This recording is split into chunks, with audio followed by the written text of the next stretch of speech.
Magaalaan hedduun oowwitu.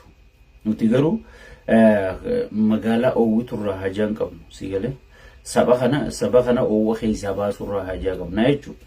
Isin warri saba kiyya rakkachuu jira, saba kiyya buqqa'aa jira, saba kiyya gudeedamaa jira, saba kiyya rakkoo keessa jira. Uummata kiyya gibiraan gidirfamaa jira je'ee gartee namni yaadu anis Oromoodha namni jiru sheer godhi gartee invite godhi.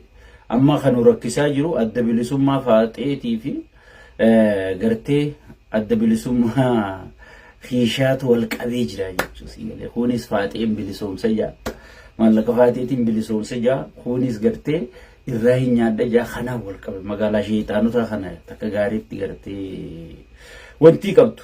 So anamma gara sagantaa kiyyaatiin deema. Akkuma beekamu waalaikum salaam wa rahmatullahi wa barakatuh. Akkuma beekamu ummatoonni keenya Arsiin buqqaatee turte, Harargeen shifeerrotiin cafaqamtee turte, Kuuni hidhamee ture, Walloo akkasii buqqaatee jechuudha. Ummata saniif sagalee taaneeti faarsee bulaan hundi if qaanfatee as deebi'ee ummata kanaa sagalee ta'uu seenee jechuudha.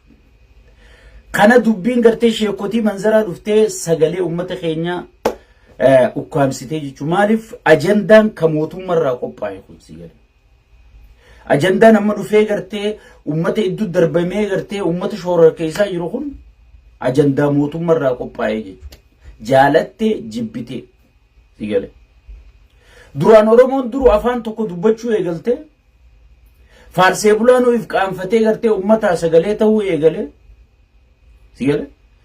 Dhufaniiti ajandaa keessa miila ejjatan. Wallaalaan keenya ajandaa fuudhee samedhee jechuudha. Si galee. Tanaafi bar wallaalaa wajji qabsaa'u caalaa wanni ulfaatu hin jiru si galee. Wanti ajandaan dhufe kun hagam takka qabsooti iyya tana fayyada.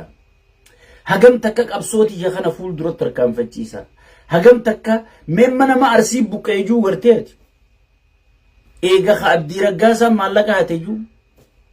Eega ka ijoollee Raggaasaa tokkana nu godheejuu. Ijoolleen Raggaasaa bar jaalannee jibbinee akkaawuntii banatteetiniin gubadde as keessa naanaqaa isiniin jette. Qawwee isin qabee namni isin zarafee jiru. Fedhii teetiin ilaal. Subhaanallah maashaallah jechuu takkaani ichitti si guursisu jira jechuudha. Garuu badaan kan nuti irraa sagalee ummataa taayaa jirru namicha gaachana sirnaa jaarratee qawwee ummata qabee ummata buqqisu jiru. Qawwee ummata qabee ummata gudaansisaa jiru. Qawwee ummata qabee gartee warra reeraa asii fuudhee gammoojjii isaan hin beekne naqaa jiru. Si galee? Mee miidhaa tanaatu irra baddu moo? Miidhaa tanaatu irra xiqqeenya moo? Si galee? Mee kanaaf sagalee ta'uutu irra saba Oromoo fayyadamoo? Nama fedhii fiitiin gartee gurbaan akkaawuntii banatee chirra kaayyate jaalattee jibbite. Akkaawuntii banatee chirra abbaan fedhe gargaaruu danda'a, abbaan fedhe dhiisuu danda'a. Namni manarra deemee milishaan gaachanni sirnaa kan maallaqa kana sirraa fuudhu hin jiru jechuudha. Si galee? Dhugaan dhugaadha. Gaachanni sirnaa gartee sirra deemee sirraa fuudhu jiru jira. Dantaateechi keessa maallaqa isaa kennite miliyoona 900 waa fudhatu. Biliyoonaa waa nyaatu. Si galee? Dhimma mataa keetiitiif kennite. Garuu ummata keenya ka dirqamaan buqqa'u jiru. Ka gartee shiftaarra ijaaranii buqqisaa jiran. Kana fiddaniiti ajandaa ummata kanaa balleessitanii jechuudha. Rabbiin jazaa ummata kanaa isinumarraa kafaluu ta'a. Isinii fi hoolayyii isin jala ori'ullee Rabbiin jazaa kana rumaa kafaluu ta'a. Sheekotiin manzara ammoo beeytee waan kana godhu jirti. Doofaa gartee waa takka hin beekne fayyadamu jiranii jechuudha. Namichi ilaaleen garre gartee harruma goota ta'uudhaan faarfamu kana fayyadamu jirti jechuudha sheekotiin manzara. Bilziqinnaan ani isinii barreesseetiin ture hara seentu wallaaltee turte. Way tokkummaan Oromoon harkaa deebitee, way Oromoon wal dhageeffattee, tokkummaan sagalee walii ta'uu eegaltee, hoggii Arsiin buqqaate Harargeen boohuu eegaltee, hoggii Harargeen ajjeefamte Walloo Wallaggaa Gujiin boohuu eegaltee, tokkummaan Oromoo kaniin hangartee gandaan gosaan facaase si galee deebitee jee bakka daablos gartee iyyuu seenetti wallaalaan gartee dhufee maallaqa maarree nyaatame maallaqa meetirqishoo nyaatame si galee ummanni keenya waan akkanaa firraa qabu baannaa waliin qilee seenee adeeroo si galee waan takka nuti bar osoo nuun kafallee asirra teenyee isinii jaana warri isin jala yaatanii ajandaa ifarkaa balleessitan bar maallaqa buusii buusaatii fi gartee ajandaa keessan laaqu jiranii bar wanni waan siistamaan gad dhufee jechuudha. Arra dhumaatii ummata walloo namni dubbatu jiru jira. Dhumaatii ummata harargee namni dubbatu jiru jira. Dhumaatii ijoollee qeeroo dirree dhawaa ta'ee hidhamte namni dubbatu jiru jira. Buqqaatii arsii namni dubbatu jiru jira. Buqqaatii warra baalee riiraa namni dubbachuu jiru jira. Si galee akka waan gartee wanni kun waan guddaa ta'ee si galee way abdii raggaasaa akkana godhe way abdii raggaasaa meetirqishoo godhe abdii raggaasaa adeeroo gaachana sirnaa sirra jaaratee dhufee sin zarafne si fedhii teetiin akkaawuntii teetii kenneef akkaawuntii teetirraa baasee yoo akkaawuntirraa baasuu hin dandeenyellee wallaahi biyya dawwaltee maallaqa hangas naa galchaa akkaawuntii abdii raggaasatti dhimma keetii jechuudha. Si galee mee haadhatee boochisu jiru haadhatee buqqisu jiru arra kuno warra saba kana sagalee ta'u jiru jaawar maammati dangal faarsee bulaan qoma dhawatee faarsee bulaan duraaniif qaanfatee manatti ol dachee hundi qoma dhawateeti arra waan akkana mucuq hayyoota oromoo godhu jira jechuudha. Sadarkaa gartee mararaa guddinaa nama guddaa san si galee jaarsa torre ejanii arrabsanitti sadarkaa sanii gaheeti gartee hayyoonni oromoo xiqqaataa jira jechuudha. Si galee ati garuu wanni ati bakkee ati ooltu bakka biroo wanni ati dalaydu waan birooti jechuudha. Si galee namni si qabsaa kunis lubbu qaba ni gahee jechuu gartee nama gahee inafii beekuu qabdan si galee. Ajandaa dhufee hayyoonni guutuun irraa gartee ummata afaan kaayee ummata sagalee akka walii ta'uu godhe san hagamte akkatti balleessitan. Si galee hagamte akka balleessitan. Kunni barbaachisa yoo ijoolleen duriyyee waan akkanaa dalaydu goota kiyyeetti mirga keetii adeemu jala deemu. Nuti ummata keenya hanga nu dhaga'u wajji jiraannaa jechuudha. Tokko lamaanuu dhageenyaan si galee sanii wajji bilisummaa filannaa jechuudha. Si galee bilisummaa filannaa jechuudha. Idaawwanni shorti mimoorii gurba namichi isiniin juufe idaan nama kanaa kana ta'uu isin argisiisa. Ummata abbootii warraa kuma 20 oliitu arsii keessa buqqee gaara keessa ciciisu jira. Qabeenya bileenaan lakkaa'amuutu gubatee daaraa ta'e. Namoota gartee biitti arkachuu hin dandeenye du'ee lubbuudhaan dabre. Si galee tokkummaa hawaasa keenyaatu bifa amantiitiin duriyyeen gartee dhuftee cherchii gubdee gartee ergamtuu warra deeninnatiin dhuftee cherchii gubdee tokkummaa ummata keenyaa diigame. Memma kanarratti fokus godhumoo haala gartee ijaarsa kanarratti xiyyeeffachuudha moo haala tokkummaan ummata kana deebisnee qubsiifannurratti xiyyeeffachuudha moo haala kaduu eegumaa baafannurratti xiyyeeffachuudha moo haala hidhamee hidhaa baafannurratti xiyyeeffachuudha moo si galee ay nama akkaawuntii banateeniin gubadhee na gargaaraa jee fedhiidhaan namni maallaqa chittoo jiru si galee kanaan ajandaa kana wal burjaajeessuutu irra bareedame si galee saniifuu ummanni keenya please dhaabbadhaa if ilaala namallee if hin tuffachiisina. Namni isinii qabsaa kun hawaasuma akkanaatiif gatii kafalaa jeeti ifi woboon gaara keessaa jirtu sun illee arra tarkaanfii woboon fudhachuu jirtu way quba qabda. Sadarkaa jeneraal Alamushee Daggafee Gabbahee si galee hijaab hifanne baay'anni biyyattii guutuun kan silaa mana barnootaatiin jaaru kan silaa yuunivarsiitiin jaaru kan silaa daandii bu'uuraalee misoomaatiif oolchinu waraana harkan nurkaa dhume jee si galee nageenyi buu qaba jette ijoollee gatii sii kafaltee sadarkaa tanarratti gartee akkana diina waywaachisu jirtu tana si galee ijoollee tana takka si bira gatiin qabdu warra taaptaapi warra maaree kana kun oolaa goonni keenya ala wahin dandeemu nuwaatu saayiba kiyya tokko faa aslii faa Kim Joon jedhaniin siin Kim Joon namicha Noorzi Kooriyaa. La ilaha illallah Muhammad Rasulullah. Baruma akkam keessa jirra. Baruma akkam keessa jirra. Sigale naangaluu jechuudha. Garuu barra kun inni dabra inshallah seenaa fi mooteen sigale. Seenaa barakkasii osoo namni gartee asii hayyoonni rakkatee yaa rabbi uummanni kun baduuf deema. Aadaan isaa baduuf deemti. Safuun isaa baduuf deemti. Daangaan isaa sarbamuuf deema. Yaa rabbi uummata kana jennee barway waachuu turre dirqitti yaa rabbi nu dhagee. Rabbi seef uummata Oromoo godhe jenneeti seenaa hayyoonni kitaabarraa katabuu deema jechuudha. Kitaabarraa katabuu deema jechuudha. Yaa deero ani hanga beekumsa kiyyaatiin isinitti hanga beekumsa kiyyaatiin isinitti ambiti ijaaramaa jirti.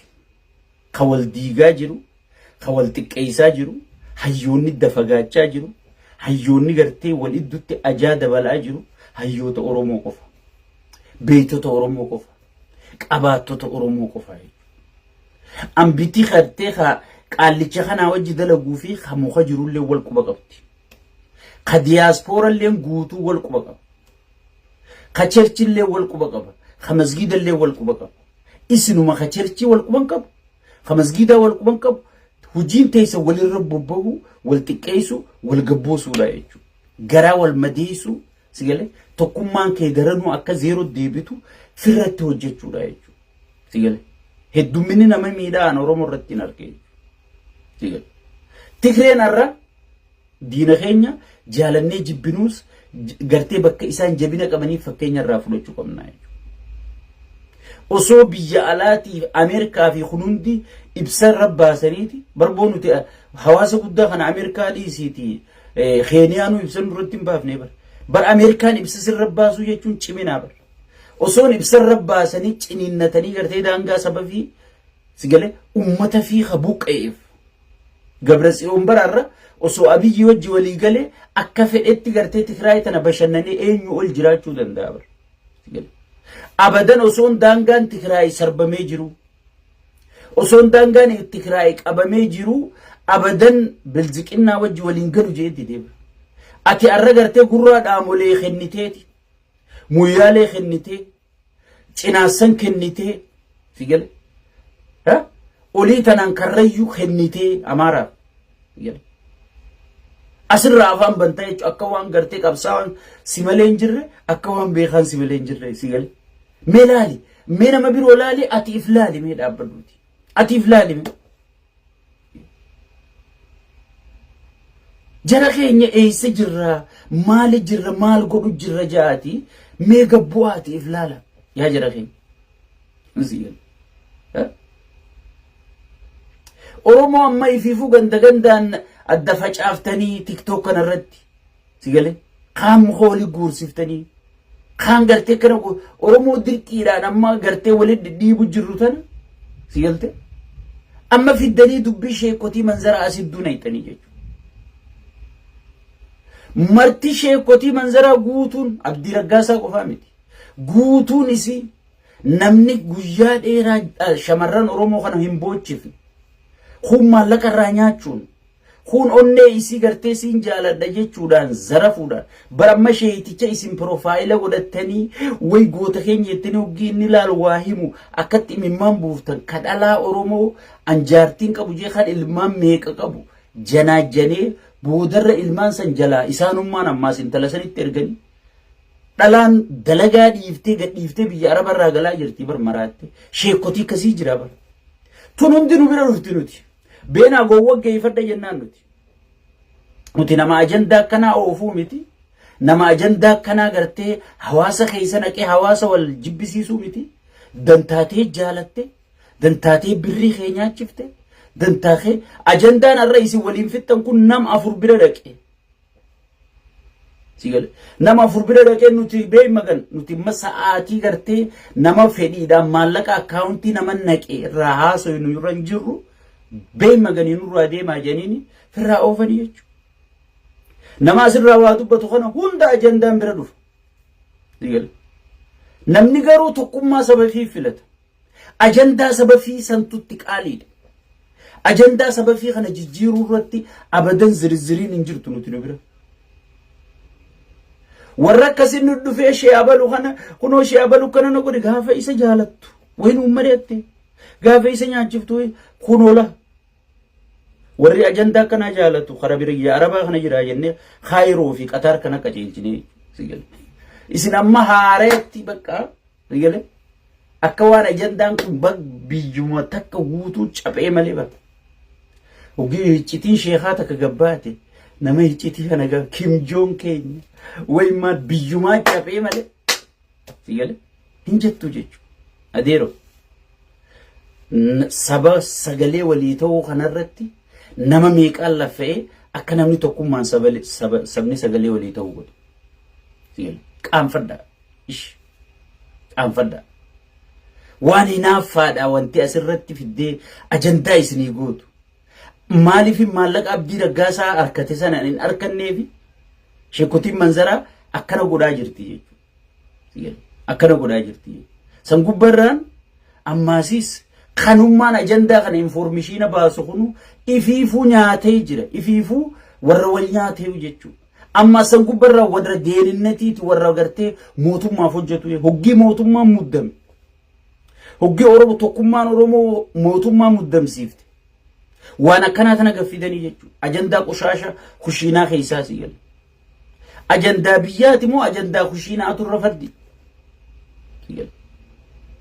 Bar ummataa nurraa dhumaa jira. Ummataa nurraa buqqaa jira bar. Ummataatu ala galaa jira bar ganna kana. Ummataatu mana hidhaatii torchi tahaa jira bar. Hayyoota keenyaan mana dukkanaa keessaa torchi tahaa jira bar. Maali garuu isin? Qoy ummatuma akkam isinme?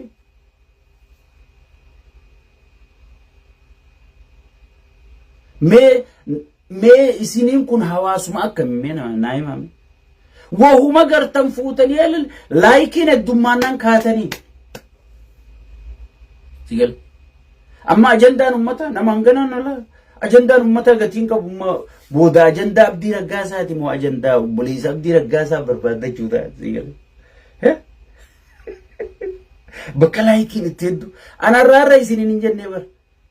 Sheekotiin manzaraatii fi gartee ijoolleen TikTok laayikii fi sheeritti amantii laayikuma tana heddummeessaa ifiin ummataa sagalee taatii isiniin hin jenne sigale.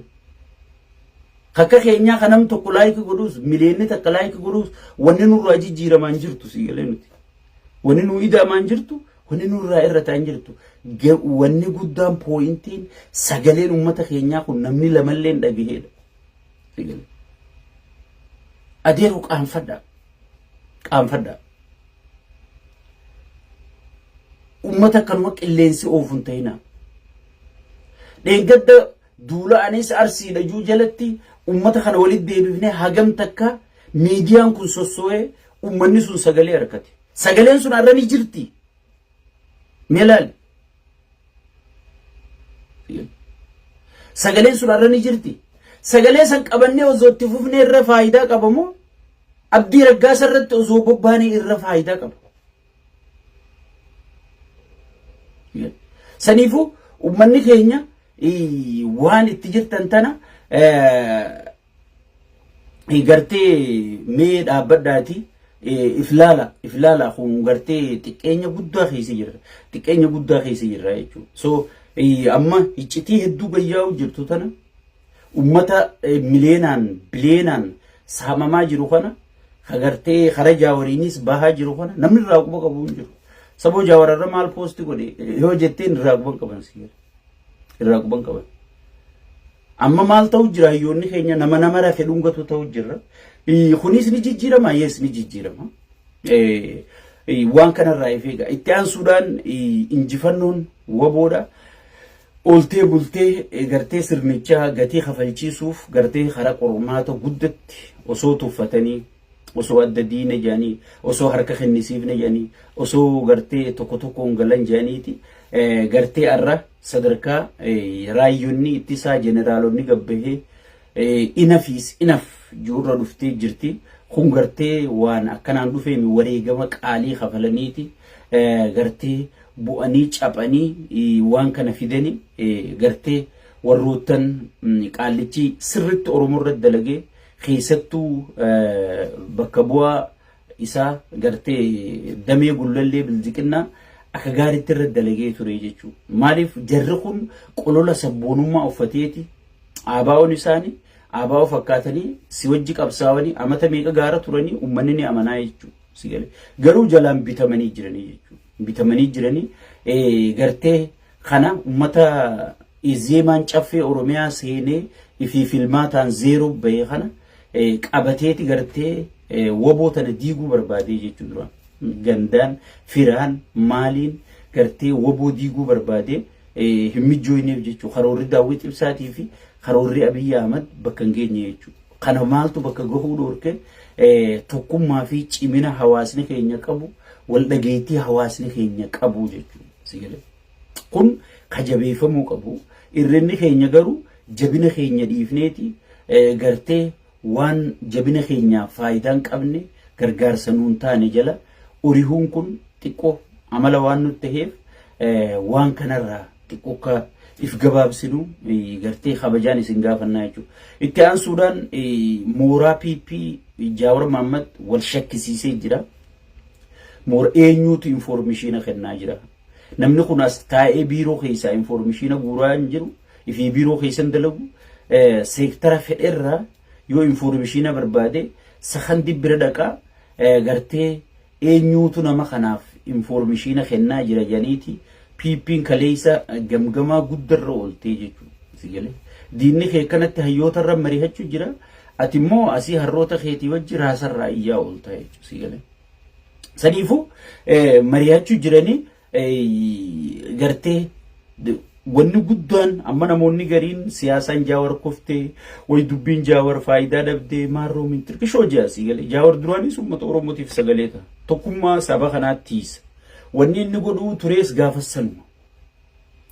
Warroottan amma Abiyyi mootummaadhaa Jaawar humaa keessan jiru jettan kana barja akka Abiyyi kun mootummaa ta'uuf namni qabsaa'ee gatii kafale osoon Abiyyi lakkii hin barbaadu jedhee Oromoorra qabsaa'ee qabsaa'ota Oromoo kaaniisisee deeninatee keessa taa'ee kaaniisisee kaan ajjeesisiisu lakkii bilisoomuu qabdaa jedhee namni gartee if kennee bilisummaa arra ati Abiyyiin itti faarsitu tana kafide namootuma arra ati tuffattee gattiqqeessitu kanaa jechuudha.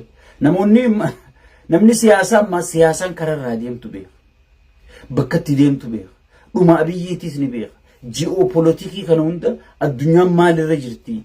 Ameerikaan kaleessa maal turte? Ameerikaa kaleessa gartee hayyama siitiin ala addunyaan hin fincaanne arra Iiraan akkana funyaan quba keessee fargataan ichitti marii teessifti fargataan asin marii teessifti. Ji'oopolitikiin jijjiiramee jira. Arab Imireetiin duraan Afrikaa tana guutuu qabattee deemtuun arra baay'ata uummata siituu baasuu dadhabdeeti. Ameerikaadhaan maallaqa kiyya kan inni isin bira jabeeffadde guyyaa rakkinaa jee isin bira jabeeffadde san naa deebisaa jette Ameerikatti iyyaa jirti. Ameerikaan nuti lola jirra, Iraan isinirraa ittisu jirra, maal isinirraa ittisu jirra, maallaqni amma sii deebifnu hin jirru jetteeti wal fixaa jirti. Ji'oopolitikiin akkana jijjiiramaa jira. Sigalee je'eeti hayyoonni kun lafa sii kaasoo kanaa wajji jijjiiramuun sa'aatii amma tokkummaan nu barbaachisamu waliiruun nu barbaachisa. Gartee ollaa keenyaa wajjoo tokkummaa nu barbaachisamoo wal dura dhaabbachuu nu barbaachisa. Wanni diinni Oromoo itti milkaawaa ture Oromoo fi saba biroo adda eeguudha. Oromoo fi Oromoo adda diiguu dadhabnaan Oromoo fi saba biroo adda eeguu turanii jechuudha. Oromoo namarraa eeguu turanii jechuudha. Oromoon akka Amaaraa wajjin haasoyin, Oromoon akka Tigree wajjin haasoyin, Oromoon akka Beenishaangulii wajjin haasoyin, Oromoon akka Soomalee wajjin haasoyin, Oromoon sabaa sablammii biyya Itoophiyaa sanii wajji akka dubbachuu hin dandeenyetti gartee Oromoo fi saba biroo iddoo dallaha ta'u ture jechuudha. Sanii har'a hayyoonni keenya beeytonni keenya diiganii namni tokko gartee eega rabbiin biyya takka walis sii kenne obboleeyyan mana tokko galuu yaada addaa qabaachuun malchiisa. Garuu mana kana yaada addaa qabna akkami waliin keessa mana kana keessa jiraanna. Takka ammoo abalurraa ba'ee mana biroo haa jaarratuun marii barbaachisa jechuudha. Marii barbaachisa. Amma Itoophiyaa ofirraa Oromiyaa wala boomsuun Oromoof Oromiyaa wala babaaftee Oromiyaa if dandeessee biyya taateedha alaabaa mataa ishee afaan mataa ishee gartee bulchiinsa mataa isii qabdu jaarachuufu sabaa sablammii si wajji jiru kana mariisisuu barbaachisa. Yoo gartee adda fudhachuu kanallee nu barbaachifne sigale wajji jiraachuudhaaf maaltu nu barbaachisa jette saboota kana mari'achiisuun dirqama jechuudha. Maaliif dirqama?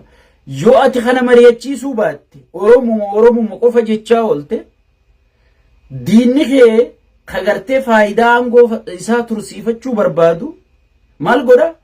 Jara kana gartee ulee godhatee as keessa Oromiyaa keessaa si buqqisuu deeman akkana si godhuu deeman yoo inni aangoo irra hin jiraanne akkana taata maal jeeti gartee saba biroo ulee godhatee Oromoo hanga maallaqaan bite tanaa walitti hidhatee humna guddoo ta'ee dhufee si dhawaa jechuudha. Waan inni gartee humna godhatu tana jalaa jiiguu qabda yaadu qabda. Yaadu qabdaa jechuudha. Humna isaa facaasuu qabdaa jechuudha. Lakkii nuti kan qabsaa'u jirru mirga keenya malee nama gabroomsuufi miti. Amaara gabroomsuufi miti. Tigree gabroomsuufi miti. Akkuma dur jiraattanitti Oromiyaa keessa jiraattanii filmaataan namni isin filatus akkasuma biyya bulchitanii garuu daangaa Oromiyaatii fi Oromiyaa irratti diriddira adeellam jedhaniiti gartee kasi jala murtee ijoollee wajji yaa'u jirti jechuudha. Kana gartee danquudhaaf kana gartee fannoon anjaaradhe kaminna harkaa fudhatan. Fannoon anjaaradhe kaminna harkaa fudhatan. Beenishaanguliin anjaaradhee hidhachiisee gaaratti ofe akkaminna harkaa fudhatan jeeti gartee diinni Oromoo osoo hudduu lafa riguu hudduun isaa dhallaa jaltee isaa fakkaachuu jirti jechuudha. Kana hunda ijoolleen tun osoon isin quban qabaanne osoon isin deeggarsa gayalleen kennineef akka sabni biroo ummata isaanii gartee kapiippii keessa jirus uwwisa guddaa kennaaf fannoodha. Amma ijoolleen Amaara ta gartee piippii keessa namicha kana hojii jirtu uwwisa guddaa informeeshina gayaa kennitiif sigale hoggi raayyaa ittisa namichi sossoosuu deemu hoggi gartee dirooyiniin dha'uu deemu bakka kasii dha'uu deeman kana hunda duraa sossoo hajaniiti ammaas dirooyinii irra guddaa kaajajuu isaanii gaarafaa tumaa oolan guyyaa dheeraa maallaa guddaa kana baasan sigale isaanirraa meeysanii keenya kun ammoo kallattumaa waboon hin harkanne malee silaa kallattumaa waboo ija dhaamsaa sigale kana hunda keessa qabsoota na suuta gangalchaa bineensa kanarraa eegaa qoree irraa dhigaa horofa irraa dhigaa udaan inni binee wallaalaan keenyatti dibu kana hundarraa maasasaa suuta gangalchaa oofu jirti ijoolleen tun. So kana silaa arra hayyoonni keenya hoggii isaa wal dura dhaabbatannoo jennee tokkummaa isaanii eeynee bakka takka dhufnee mooraa takka dhufnee gartee qabsoo teessan jabeeffadhaa wal dhageeffadhaa.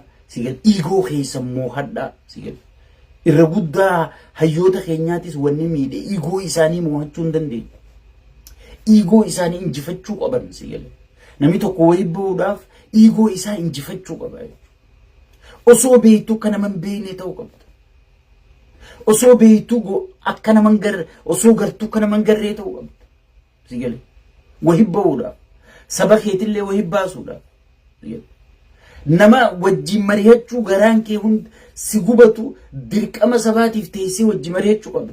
Igoo keessan gabaabdutti waliigalatti hayyoonni keenyaas igoo isaa injifatee wali dhufee mooraa qabsoo Oromoo itichee ammatti wanni qabnu maali? Humniti nuti qabnu maali? Jabinni nuti qabnu maali?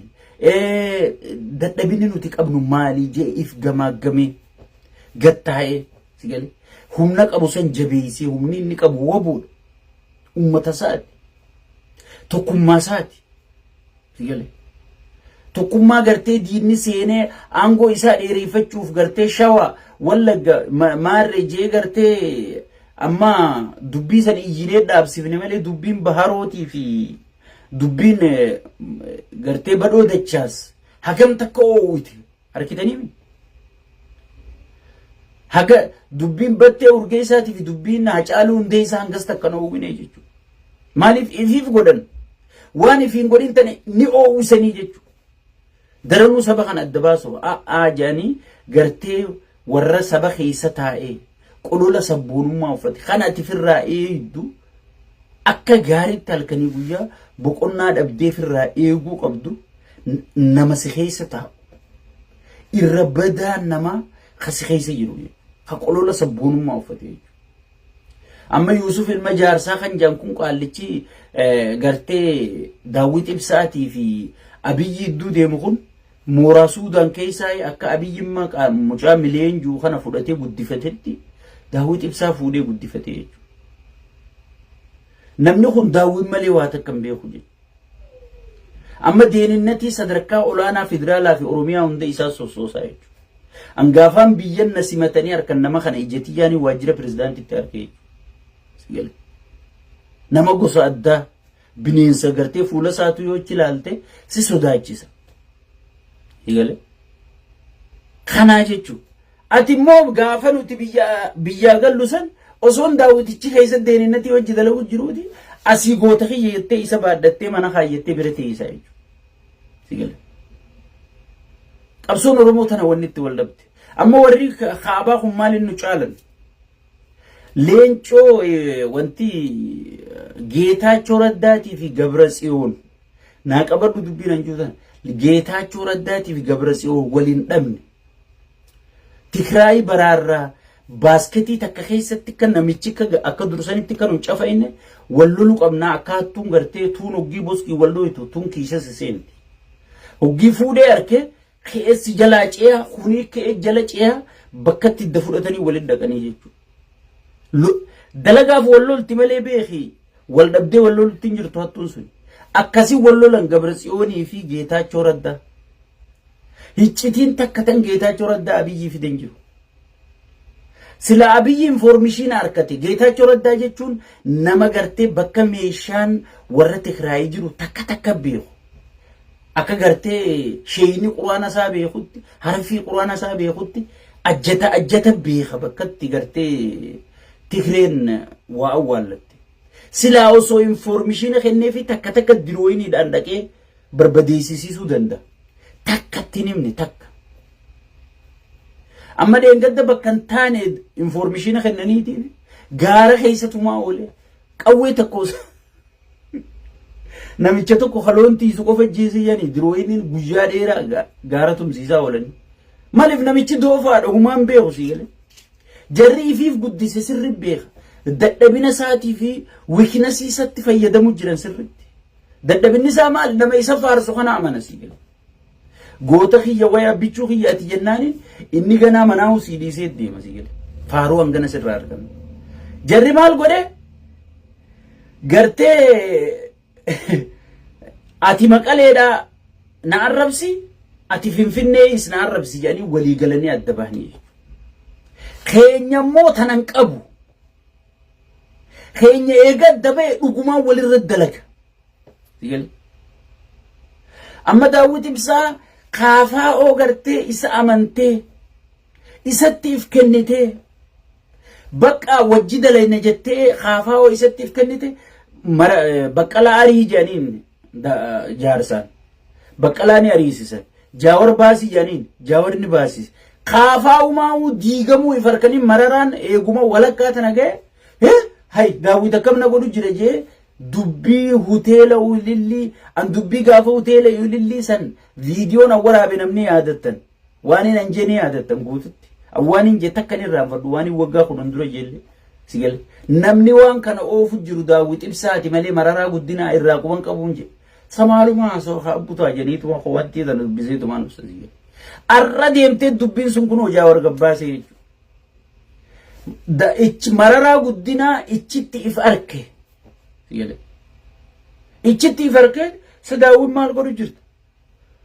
lakkii kana nuti jaarsin marifate mabaarage kaafaa otti if kennite kas godhee jechuu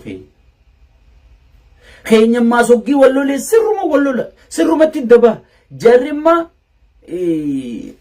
fannoo hogganaan fannootii fi 4 kiiloo jiruus wal quba qaban haa wal arrabsanii haa waan fedhan wal injaanii malee information waliif geessan.